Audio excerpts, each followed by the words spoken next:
कत्ल के 4 दिन बाद पटना पुलिस ने गोपाल खेमका मर्डर केस सुलझा लिया। पुलिस ने इस केस में 2 आरोपियों को गिरफ्तार किया है, जबकि एक आरोपी शूटर विकास एनकाउंटर में ढेर हो गया।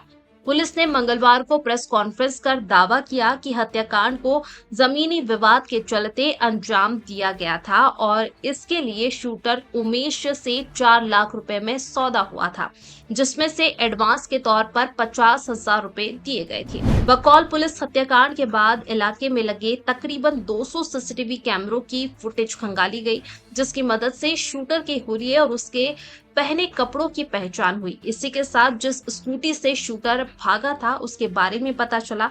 जब पुलिस शूटर को तलाशते हुए उसके घर पहुंची तो शूटर उमेश वहीं मिला। पुलिस को शूटर उमेश के घर से वारदात में इस्तेमाल पिस्टल मिली। इसके अलावा जिन कपड़ों को पहनकर आरोपी ने वारदात को अंजाम दिया था वो कपड़े भी घर से बरामद हो गए हैं।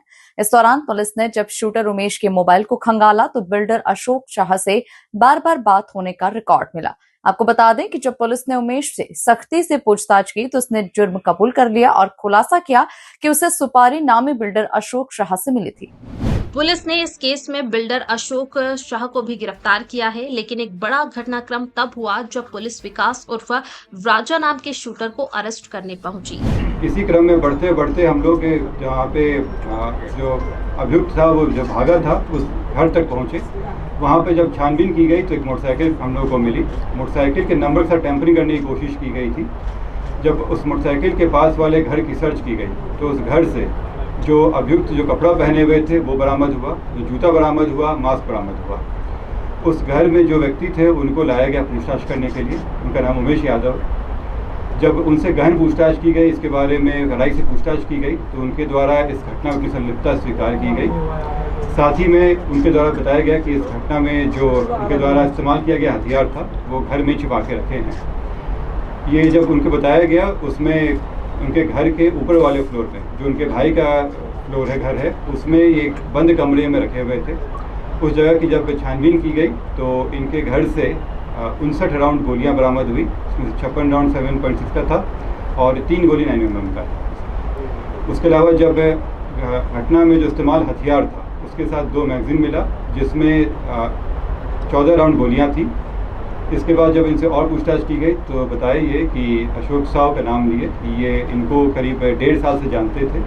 दोनों ही बिहार शरीफ के थे और एक शादी के फंक्शन में मिले थे। तब से ये उनके लिए छोटा मोटा काम करते थे। करीब 1.5 महीना पहले इस षड्यंत्र को रचा गया था और इसमें इनको पहले लाया गया था कि ये शूटर और हथियार को इंतजाम करे। इस क्रम में पैसे भी दिए गए थे और इसमें बताया गया था कि अग्रिम में 50,000 रुपए दिए गए थे और बाकी काम होने के बाद।